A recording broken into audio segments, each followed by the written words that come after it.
Cambio tecnológico. Esta hipótesis se conoce como tecnología de la aplicación general y en esencia dice lo siguiente: cuando un cambio tecnológico afecta a toda la economía, el resultado inmediato no es un incremento en la productividad o una mejora en el bienestar, sino al contrario, un cambio tecnológico que afecta a toda la economía va a producir una caída en la productividad, una ampliación en la desigualdad, la relocalización de la producción, cambio de valor en las empresas y años después, cuando este cambio sea asimilado, entonces provocará un incremento significativo de la productividad, mejorías en la distribución y estabilidad. Hoy vivimos un proceso similar. En los últimos años las cosas no han estado tan bien como antes. Hemos visto crisis importantes y nuevamente hay quien asegura que estamos al borde de una catástrofe. Pero no es así. Como en las otras dos ocasiones, lo que tenemos es un cambio tecnológico que afecta a toda la economía y su resultado inmediato es lo que estamos viendo ahora. La introducción de las tecnologías de información y comunicaciones está teniendo exactamente ese impacto. Cuando las TICs empiezan a introducirse en el sistema productivo hacia los años 60, la productividad empieza a caer y toca fondo hasta los inicios de los 90, desde donde va subiendo gradualmente. La explicación de por qué este cambio tecnológico hunde la productividad es la dificultad de adaptar los procesos productivos a la nueva herramienta.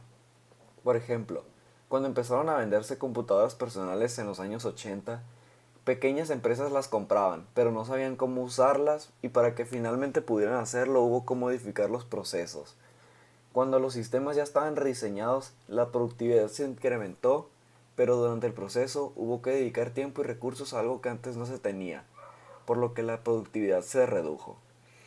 Puesto que solo un tercio de los estadounidenses en el mercado laboral tienen grado de licenciatura o superior, este proceso, iniciado en los 70, ha provocado un incremento paulatino, pero constante, de la desigualdad del ingreso en Estados Unidos. Aunque algunos académicos lo habían señalado desde hace mucho tiempo, el tema solo se volvió importante con la crisis de 2009. Pero es probable que esta crisis sea resultado precisamente del proceso. Cuando la desigualdad va creciendo en una democracia, es más difícil para los políticos mantenerse en el poder. Un porcentaje cada vez mayor de personas se siente empobrecer, en términos relativos a los demás, y ese porcentaje no va a querer votar por los mismos políticos. Esto significa que un buen político que sabe leer a sus votantes, aunque no entienda por completo las razones, hacia inicios de los 90 habría percibido que si se quería mantener en el poder, era necesario hacer algo por las personas con menores ingresos. En 1992 se promulgó en Estados Unidos la Housing and Community Development Act, que tenía como objetivo aprovechar las financieras hipotecarias semigubernamentales para dar créditos más blandos. En principio se estableció que el 30% de los créditos deberían ser de este tipo, pero después se incrementó hasta 56%. Esos créditos llamados subprime, porque no cumplen con las características de los créditos normales, se convertirán en la burbuja inmobiliaria que detonará la crisis de 2009.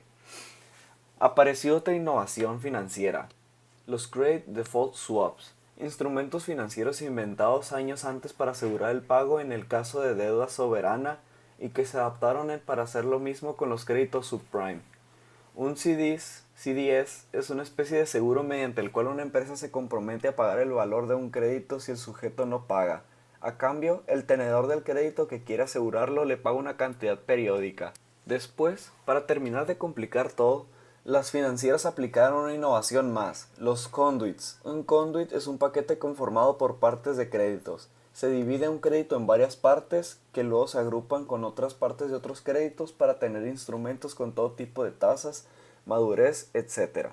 La burbuja se atora en 2006 y se rompe durante 2007. A inicios de 2008 empieza la angustia entre los intermediarios financieros que habían hecho fortunas con el crecimiento de precios de casas. El primero en caer fue el banco de inversión Bear Stearns, que en marzo de 2008 fue rescatado por el gobierno estadounidense momentáneamente. Pero Bear Stearns no era el único intermediario en problemas. En septiembre, el banco de inversión más grande, Lehman Brothers, solicita el apoyo al gobierno precisamente por la misma razón. En el fin de semana del 15 de septiembre de 2008, el gobierno estadounidense decide no rescatar a Lehman, y con ello provoca una corrida financiera de magnitud nunca antes vista, y en ese momento todo el mundo entendió que estábamos en una crisis, en problemas muy serios. Toda la secuencia de problemas ha provocado que llevemos ya la mitad de una década en este proceso de corrección de las economías. Como siempre pasa cuando hay estas crisis, la población busca un culpable, porque le es increíble manejar que se pierda tanto sin que alguien resulte beneficiado. El culpable popular es la élite financiera, como ocurrió en México con la crisis de 1995, de la que se culpó a los bancos. El cambio social. Este es precisamente el proceso que no se está entendiendo bien. Las críticas y el análisis se concentran en el tema financiero o en cómo la recuperación no genera empleos. Y no se entiende que el problema es un poco más profundo. No se crean empleos porque ya no se crearán. El fin del empleo. De hecho, buena parte de la preocupación de los medios con la crisis no es porque la economía no crezca, sino porque no se generan empleos. Y regresando a nuestras hipótesis, si esa es su preocupación, están sufriendo en vano. Como veíamos, el cambio tecnológico genera transformaciones sociales muy profundas, épocas de crisis, ampliación de la desigualdad, y eso es exactamente lo que estamos viendo y seguiremos viendo. A partir de 1939, las manufacturas se convierten en el gran motor de la economía y del empleo. Esta etapa termina en 1979, cuando el número de empleos manufacturados alcanza su máximo. De 1979 en adelante, los empleos en manufacturas en Estados Unidos han caído de forma constante. Esa caída ha provocado grandes discusiones, que si los empleos se los quedan los inmigrantes o que si se van a otro país, como México con TLC o China a partir de 2001. Y desde 2009 se dice que la crisis financiera es la causa de las pérdidas de empleo. No, ya lleva 30 años ese proceso, aunque es indudable que sí se han movido empleos a otros países, en especial a China, durante los primeros años del siglo XXI. El fenómeno más importante alrededor del empleo manufacturero es que la tecnología lo ha ido reduciendo, es decir, el cambio tecnológico del que hemos hablado en otros efectos reduce la cantidad de puestos de trabajo disponibles. Lo que está ocurriendo en el mundo es que cada vez hay menos empleos y esta tendencia va a continuar. Ya no habrá empleos, si quiere verlo así. Esto no debería sonar tan abrumador si recordamos que los empleos fueron la forma preponderante de la relación económica solo en el siglo XX y existen propiamente hablando desde el siglo XIX. Antes no había empleos, había otras formas de relacionarse y ganarse la vida. Y eso tendremos en el siglo XXI, es decir, no es que no vayamos a tener formas de producir riqueza, sino que estas no van a depender fundamentalmente del empleo. Un ejemplo claro de eso es que ahora se requieren muchas menos horas de trabajo. Conforme la tecnología lo permite, las personas pueden trabajar menos. El tiempo libre va creciendo en el transcurso del siglo y para los años 80 una persona tiene 50 horas disponibles por semana, que ocupa principalmente viendo televisión, pero en este siglo XXI el tiempo libre se dispara. Y ahora la estimación es que hay más de 10 horas libres al día, que son ocupadas de una diversidad de medios, casi todos electrónicos: internet, televisión digital, juegos electrónicos, otros medios móviles, etc.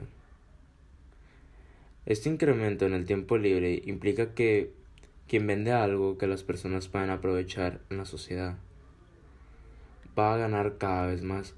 Las fortunas casi inmediatas que se generan alrededor de Internet deberían ser evidencia suficiente. Google, Instagram, Twitter, Facebook. Pero tal vez sea también útil ver lo que ocurre con otras cosas que se consumen en el tiempo libre, los deportes profesionales. El incremento tan acelerado de los ingresos de los deportistas no se restringe al béisbol. Como lo sabe cualquier aficionado, pero lo que no se imagina es que los deportistas ganan significativamente más que los directivos de empresa. Ahora que está de moda discutir que en Estados Unidos el 1% más rico se queda con todo. La idea general es que estamos hablando de los directivos de empresas, COS, como les decía ya. Sin embargo, aunque ganan bastante, no se acercan a los deportistas mejor pagados. Es la misma referencia que el ingreso comparado de una persona promedio. Un directivo de empresa gana alrededor de 200 veces lo que una persona normal, que como decía, no es poco, pero un deportista de elite gana 6 veces más, es decir, el equivalente a 1.200 personas. La economía del tiempo libre es la reducción del tiempo de trabajo. Implica una transformación social muy importante, que no creo que haya recibido la atención que merece. Si las personas en Holanda solo trabajan 32 horas por semana, eso significa que hay 80 horas en la semana en que están despiertos y no están trabajando. Esas 80 horas las van a ocupar en algo, convertirse en el proveedor de lo que sea que vayan a consumir en ese tiempo. Es una oportunidad de negocio inmejorable. De hecho, las personas que tienen ahora más tiempo libre del que han tenido los humanos en toda su historia. No es posible hacer una estimación sólida de cómo se usaba el tiempo de las personas, pero la agencia de mercadotecnia CARAT ha hecho una estimación que suena razonable y que permite ilustrar lo que está pasando en el mundo de ahora. Una nueva política. El cambio tecnológico, la TICs, que implica un cambio social y el fin del empleo, tiene una repercusión política. Si ya no hay empleos, entonces ya no hay trabajadores. Y en consecuencia, la fuerza política que los defiende se queda sin soporte. Me refiero a la izquierda. Cuando a inicios de los 90 diversos intelectuales se preguntaban qué hacer con la izquierda, me parece que no se habían percatado de que el problema era más serio de lo que parecía. No es que hubiese perdido una batalla con la derecha neoliberal, o más específicamente con Reagan y Thatcher, es que habíamos entrado en un proceso de transformación que implica relaciones de producción diferentes de las que conocíamos, y por lo tanto relaciones políticas igualmente diferentes. Uno piensa que lo que uno conoce es lo normal, pero no es así, sobre todo en estos últimos 200 años, en que todo ha cambiado tanto. El empleo, por ejemplo, es una relación de producción que existe desde el siglo XIX. Antes de eso era muy poco frecuente, y eso volvió a la relación más importante solo en el siglo XX. No hay ninguna razón para que lo siga diciendo. Esto no significa que no haya manera de ganarse la vida, sino solo que será diferente del empleo, más claramente la relación productiva en la que una persona trabaja 5 días a la semana, 8 horas diarias, a cambio de un pago quincenal o semanal y de ciertas prestaciones. Eso ya no seguirá existiendo. La abundancia. En los últimos 200 años los seres humanos hemos mejorado nuestro nivel de vida de una forma espectacular, ya que el promedio es cerca de 15 veces mayor de la que se tenía por persona a inicios del siglo IX. Durante estos últimos años el abasto de comida ha ido incrementando conforme ha ido incrementando la población, lo que quiere decir que no hace falta comida en el mundo. Y de hecho los únicos casos de hambruna que han ocurrido ha sido en países no democráticos y por razones que no tienen que ver con la capacidad productiva. Otra de las grandes preocupaciones en el mundo ha sido la potencial escasez de energía, ya que es indispensable sostener un nivel energético para poder seguir produciendo y que el mundo funcione como lo funciona hoy en día.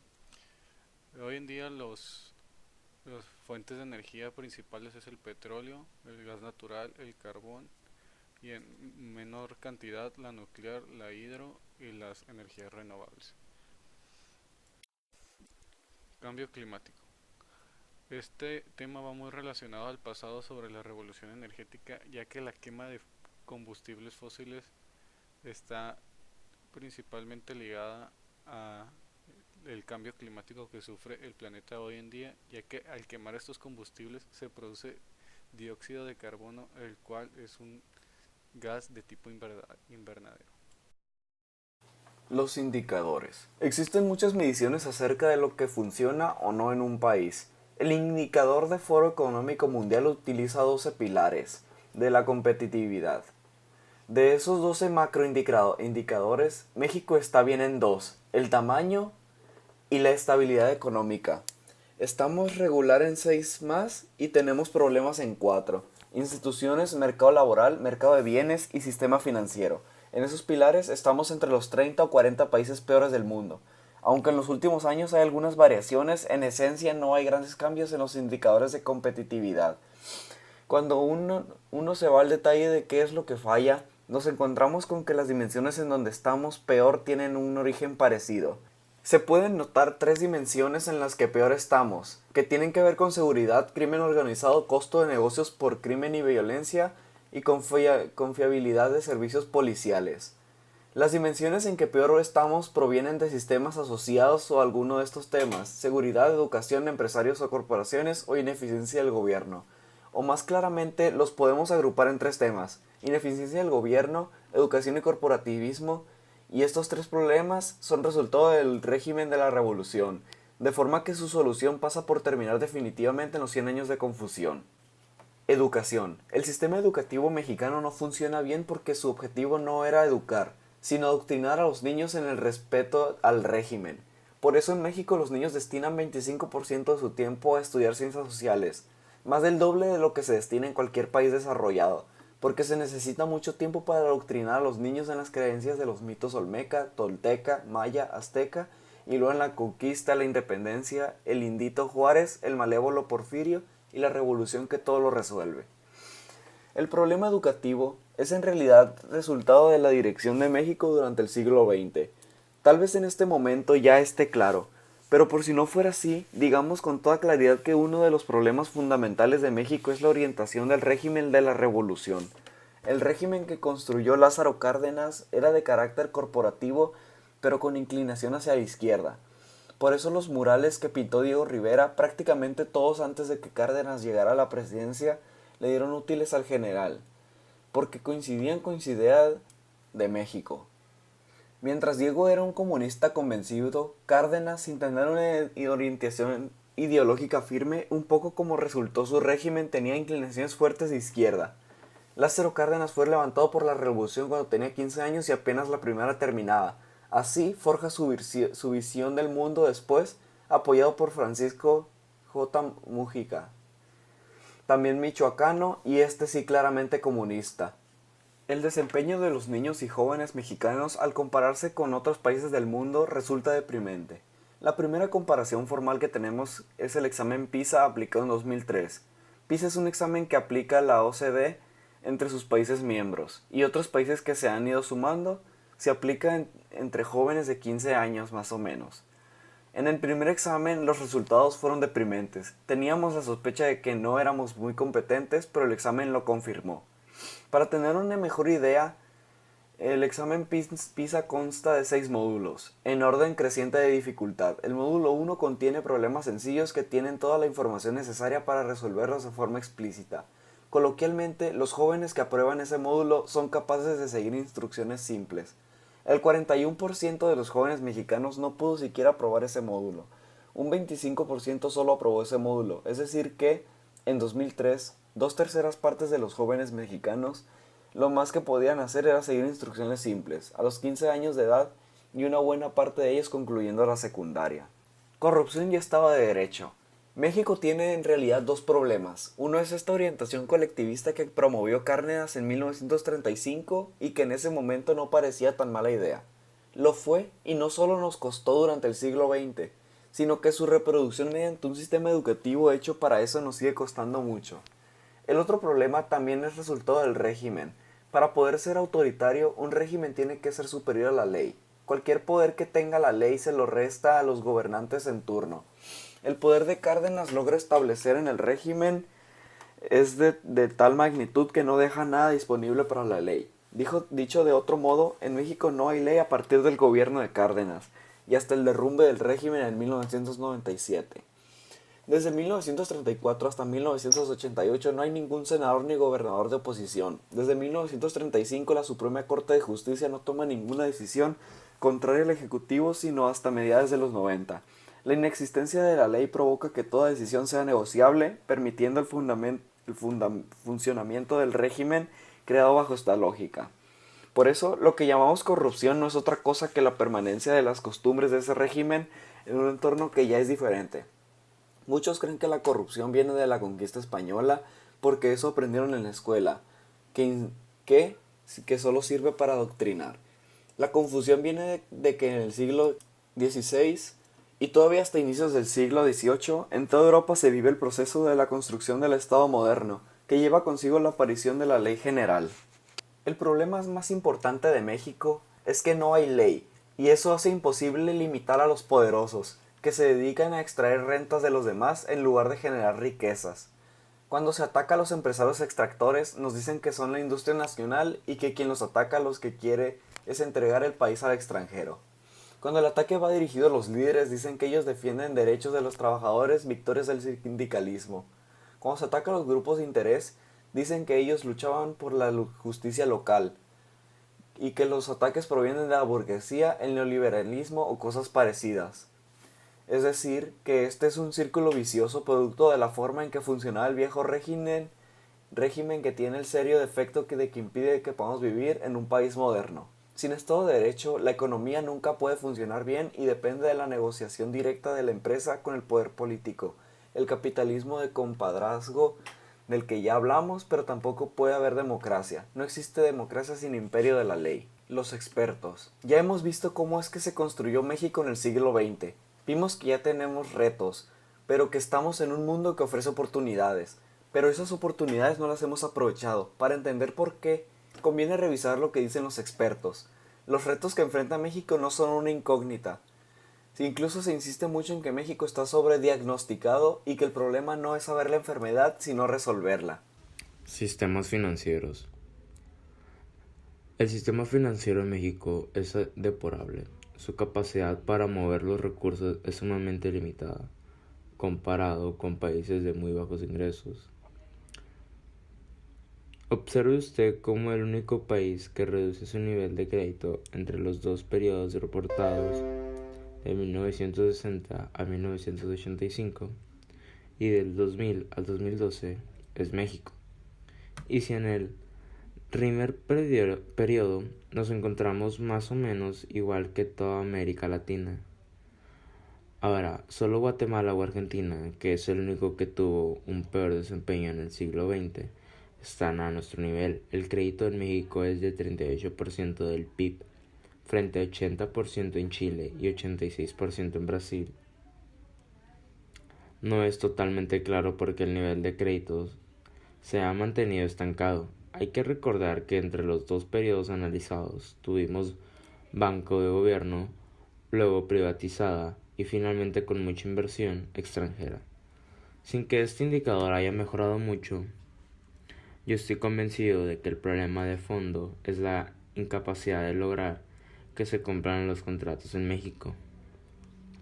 Hasta 2013, cuando alguien prestaba dinero no tenía manera de recuperarlo si el deudor decidía no pagar, aunque hay la creencia popular de que esto ocurre al revés, y los acreedores siempre ganan. La verdad es la contraria. Si una persona decidía no pagar, era muy difícil obligarlo a ello, y las garantías del crédito no se podían tocar hasta que no hubiera un orden judicial para ello, es decir, un juicio que pudiera durar décadas.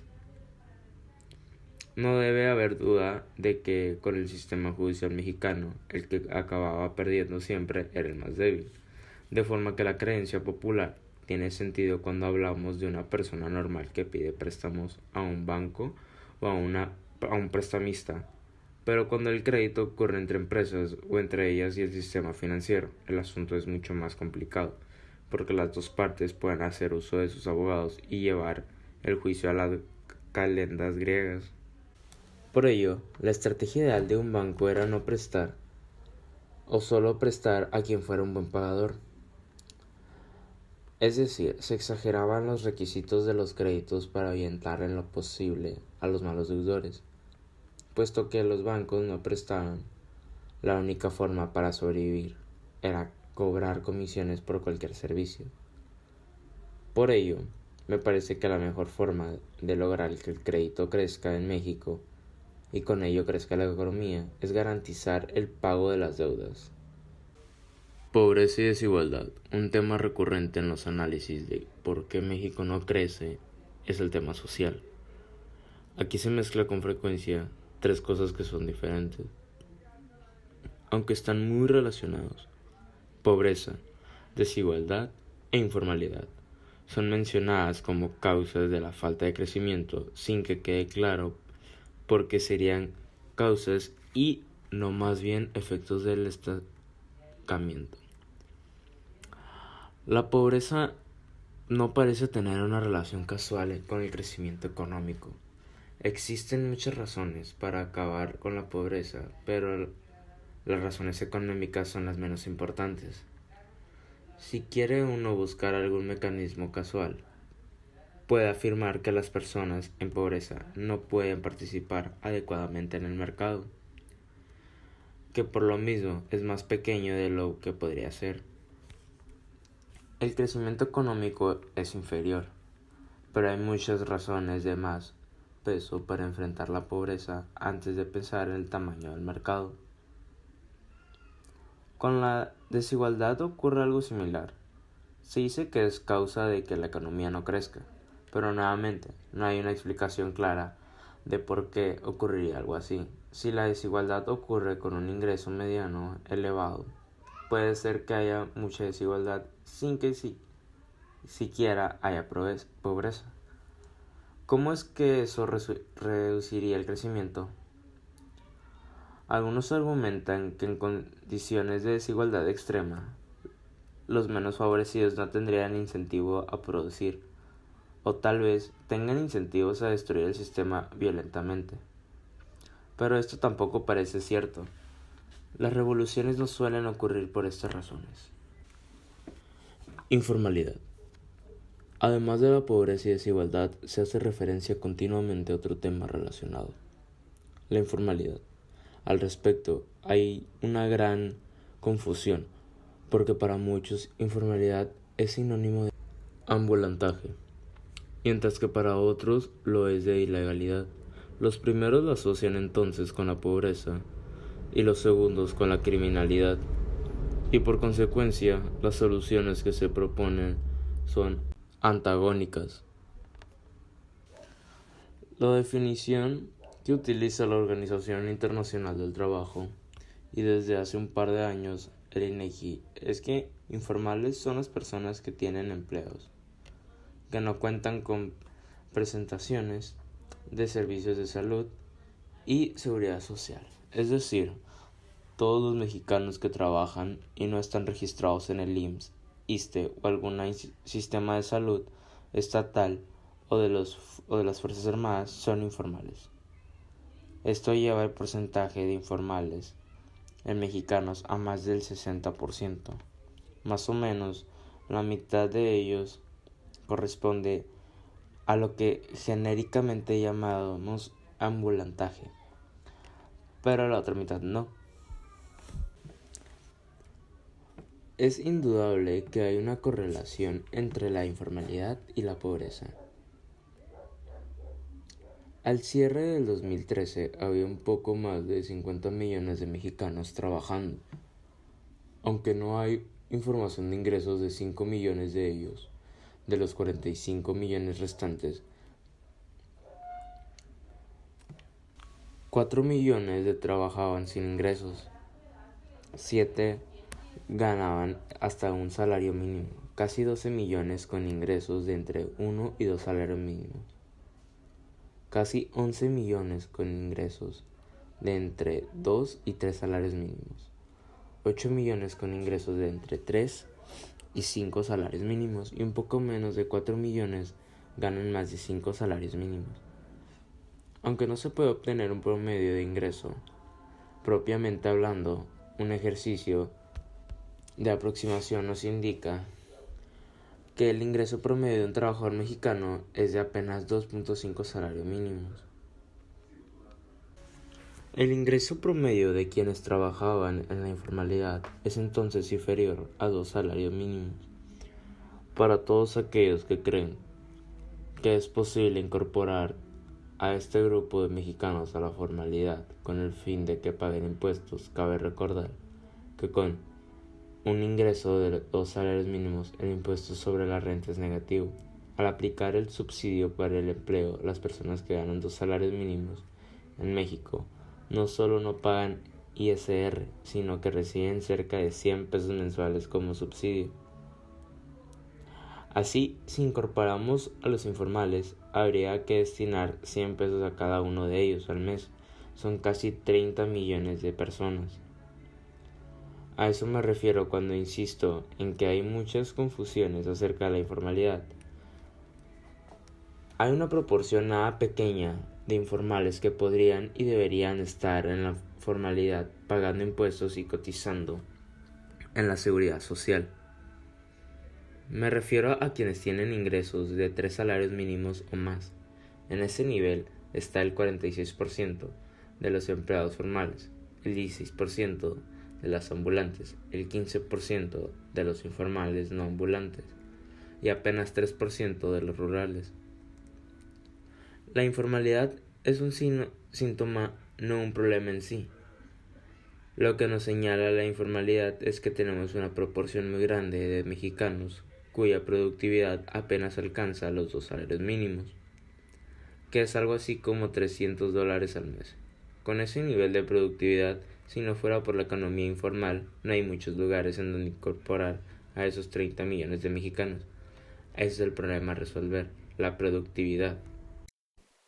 La vulnerabilidad externa. El motor de la economía, de toda economía, es que las personas quieren adquirir bienes, por lo tanto una fábrica los tiene que producir y proveer los servicios para que estas personas lo puedan consumir. Si estas personas no quieren consumir nada, pues no habrá economía, ya que no se consumirán los productos ni se moverá el dinero. Para una buena economía se necesita promover la demanda para poder incrementar el proceso de la distribución de la riqueza.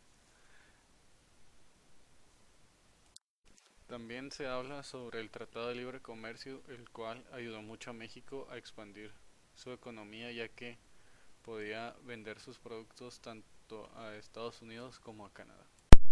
20 años de reformas.